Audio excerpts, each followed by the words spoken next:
Good morning sa ating lahat, mga tito, tita, lola, ate ko yan. Ano ba yung tips ngayon na ulam namin kahapon, hindi naubos dito ko. Kasi marami pa naman kasi sayang na itapon, ininit ko na lang. Nag-ano ako ng apoy. Yan, nag-ano ko ng apoy. Nagay ko sa kawali ulit.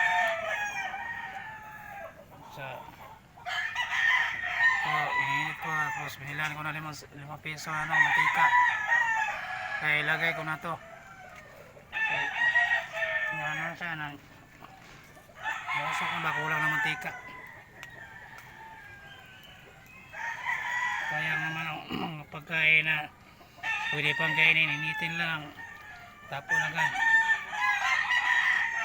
Kasi ano yan pagkain niya pag hindi na kaya initin, itapon na. Pero ito kapon mo to, dito namin dinaubos, kaya init ko na lang para makain pa namin. Initin ko lang to.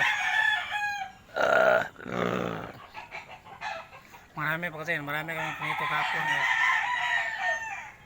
Magandang araw sa mga lahat dyan. Naglogal ako sa umaga dito. Simula naman tayo sa ating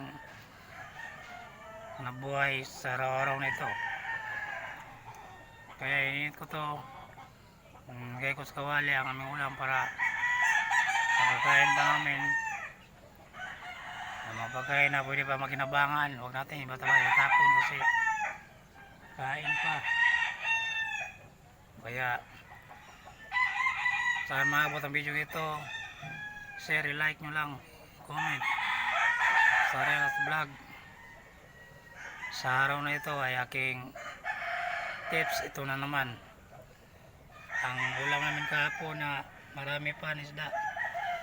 Ininito lang sa kawali. Ito unti lang siya kasi yun siya yung para makain namin ngayong umaga. Magandang araw sa lahat. Thanks for watching. Wala mo na ito na